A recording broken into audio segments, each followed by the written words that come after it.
کہ جب حضرت عثمان غنی رضی اللہ تعالیٰ عنہ کا ان کی شہادت ہوئی، اس کی ابتدا یہ ہے کہ حضرت عثمان غنی رضی اللہ تعالیٰ عنہ بنی امیہ سے تھے، جو ایک فیملی، ایک قبیلہ.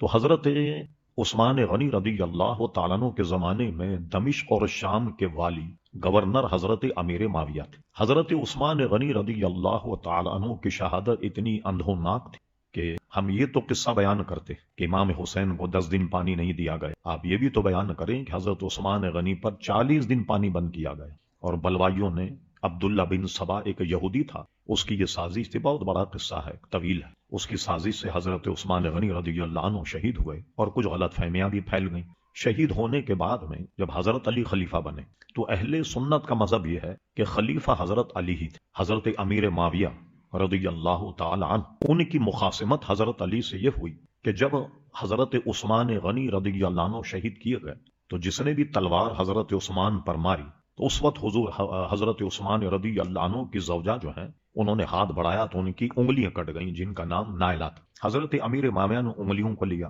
اور جب امیر المومنین بن گئے حضرت علی، ان سے حضرت عثمان غنی کے بدلے کا تقاضا کیا کہ اب اس قوم سے بدلہ لیں. اب ان کا مطالبہ بالکل درست تھا، اور ان کے مطالبے میں کئی صحابہ کرام شامل تھے. خود ام المومنین حضرت عائشہ صدیقہ جو وہ بھی اس مطالبے میں شامل. مطالبہ تو صحیح، لیکن حضرت علی رضی اللہ تعالیٰ عنہ اپنے علم و تدبر سے دیکھ رہے تھے کہ میں نے اگر بدلہ لیا تو سلطنت اسلامیہ ٹوٹ جائے گی. حالات اتنے نہیں. یہ کہتے تھے بدلہ لوں، وہ کہتے تھے کہ اس وقت حالات ایسے نہیں. جس میں جو مخاصمت ہوئی، جو رنجش ہوئی، اس کا سبب یہ. اور ظاہر دونوں طرف صحابہ کرام علیہم رضوان جو ان کا گروہ تھا، ہم کسی پر لان تان نہیں کر سکتے، مگر اہل سنت کا مذہب یہ کہ حق پر حضرت علی، یہ تو طے ہے.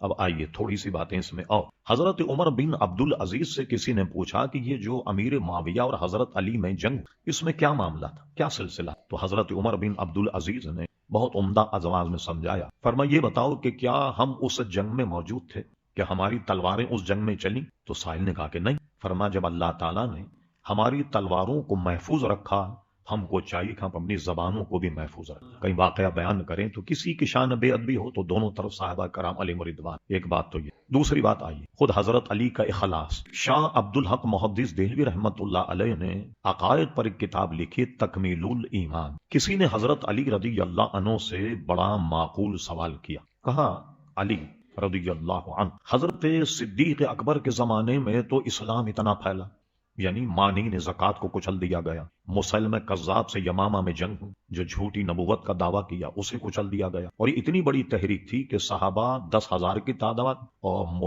مسلمہ کذاب کی فوج 1,00,000 تھی. بہت سخت رن پڑا، اسے بھی کچل دیا، اور بڑی فتوحات بھی. اور حضرت فاروق اعظم کے زمانے میں تو فتوحات کا تانتا بن گیا.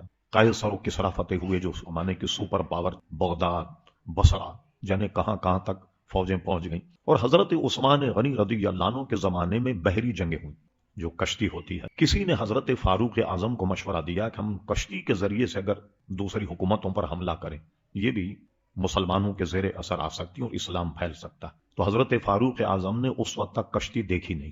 فرمایا پہلے دکھا. کشتی کو دیکھا گیا، اس پر چل کر حضرت فاروق اعظم نے جب اس کے معاملات کو دیکھا، فرمایا نہیں، میں اس میں جنگ کی اجازت اس لیے نہیں دیتا کہ اس میں مجھے خطرہ زیادہ لگتا ہے، فائدہ نہیں ہوئی جنگ. حضرت عثمان غنی رضی اللہ عنہ کے زمانے میں جب بحری جنگیں شروع ہوئیں تو اسلام بلاد عرب سے نکل کر عجم تک پہنچ گیا، بہت بڑی فتوحات. حضرت علی رضی اللہ عنہ کے زمانے میں خانہ جنگی ہوئی، آپس میں لڑے. تو آپ کے زمانے میں کچھ نہیں ہوا؟ پوچھنے والا جو تھا اس نے یہ کہا. تو دیکھیے حضرت علی نے بجائے کسی پر لان تان کرنے کے بڑا شاندار جواب دیا، جس کو شاہ عبد الحق محدث دہلوی رحمت اللہ علیہ نے اپنی کتاب تکمیل الایمان میں بیان کیا. فرمایا کہ صدیق اکبر کے زمانے میں فتوحات اس لیے ہوئیں کہ انہیں مشورہ دینے والے میرے جیسے لوگ. حضرت فاروق اعظم کے زمانے میں سلسلہ اس لیے بڑا کہ انہیں مشورہ دینے والے میرے جیسے. حضرت عثمان غنی رضی اللہ عنہ کے زمانے میں یہ سب اس لیے ہوا انہیں مشورہ دینے والے میرے جیسے. اور میرے زمانے میں کچھ اس لیے نہیں ہوا کہ مجھے مل گئے تمہارے جیسے. اس آدمی کی زبان بند ہو گئی اور اس کے بعد کوئی سوال کر نہیں سکا. اب کیا ہوا؟ حضرت علی کے دور میں 2 گروہ بن گئے. ایک تو وہ صحابہ کرام جو ہم عقیدہ تھے، ہم جن کا عقیدہ فالو کا، ایک وہ تھے. اور ایک اس میں انتہا پسند ایک گروہ بن گیا. ہوا یہ کہ صحابہ کرام علیہم رضوان میں طے ہوا کہ حضرت علی اور امیر معاویہ کا تنازع جو ہے اس کو طے کیا جائے. تو حضرت امیر معاویہ نے بھی ایک حکم بنایا، حضرت علی نے بھی ایک حکم بنایا. بھائی آپ میٹنگ کر کے اور یہ طے کریں کہ ہم دونوں میں کوئی مستعفی ہو.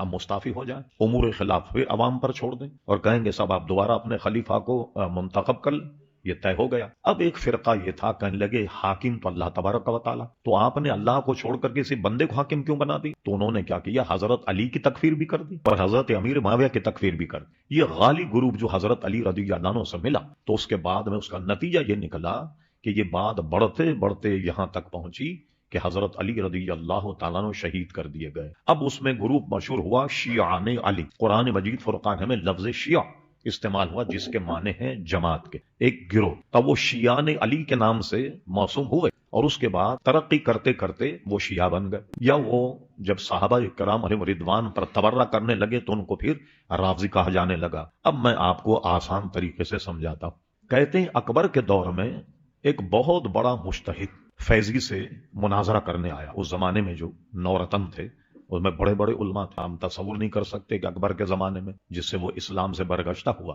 تو بڑے بڑے علماء تھے۔ اس میں سے فیض علی فیضی اور یہ دو بھائی، یہ اتنے ماہر تھے علوم کے کہ فیضی نے اکبر کے دور میں قرآن مجید کی ایک تفسیر لکھی اور وہ تفسیر غیر منقوط، پوری قرآن کی تفسیر میں کوئی نقطے والا لفظ استعمال نہیں کیا، اور تفسیر لکھی اس نے پورے قرآن مجید فرقان حمید کی کہ پوری تفسیر میں کوئی نقطے والا لفظ استعمال نہیں کیا، وا ضاد زے کوئی استعمال نہیں کیا، اتنا ماہر۔ خیر وہ مجتہد صاحب آئے تو فیضی نے سوچا کہ لمبا چوڑا مناظرہ کرنے میں تو وقت بھی لگے گا، پتہ نہیں بادشاہ کی سمجھ میں آئی یا نہیں۔ اس نے کیا شرارت کی کہ ایک طرح سے یا ایک حکمت عملی کہیے کہ شاہی دربار میں جب مناظرے کے لیے پہنچا تو جوتے بغل میں دبا کر آ، شیعہ مناظر بھی کھڑا ہوا۔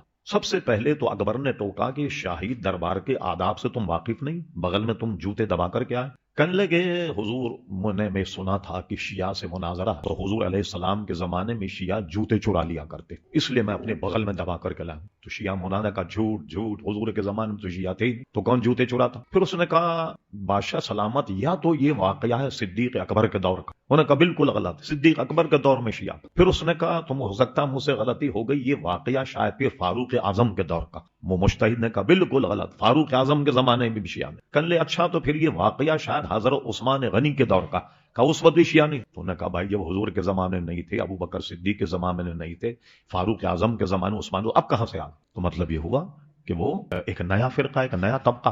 آپ نے ایک نام سنا ہوگا، مفتی شجاعت علی قادری صاحب دارالامجدیہ میں پڑھاتے تھے، دارالافتاء بھی وہ چلاتے تھے۔ تو انہوں نے 13ویں صدی کے علماء پر، جو سندھ کے ان کے مشائخ اور علماء پر پی ایچ ڈی کیا۔ وہ مقالہ کراچی یونیورسٹی میں موجود ہے، اس کی نقل بھی میرے پاس موجود۔ پوری 13ویں صدی میں انہوں نے تحقیق کرنے کے بعد پوری 13ویں صدی میں پورے سندھ میں کوئی شیعہ پیر یا عالم نہیں تھا، پوری 13ویں صدی میں۔ اس مقالے میں موجود ہے جس کو کراچی سے پی ایچ ڈی کی ڈگری ملی۔ یہ نیا فرقہ، پھر اس میں سے کتنے فرقے بنے؟ شاہ عبدالعزیز محدث دہلوی رحمۃ اللہ علیہ، یہ 12ویں صدی کے عالم دین ہیں۔ شاہ ولی اللہ محدث دہلوی کے صاحبزادے تھے، شاہ ولی اللہ محدث دہلوی شاہ عبدالرحیم رحمۃ اللہ علیہ کے شاگرد، ان کے صاحبزادے۔ شاہ عبدالعزیز محدث دہلوی نے ایک کتاب لکھی تحفہ، جو شیعہ حضرات کا بڑا ضخیم، اس میں انہوں نے شیعہ حضرات کے 24 فرقے گنائے، اس میں ایک نہیں، حضرت علی کے زمانے میں تو ایک ہوگا، مگر 12ویں صدی تک شیعوں کے 24 فرقے جو ہے وہ معرض وجود میں، اگر دونوں کے مسائل اپنے اندر ایک دوسرے سے جدا۔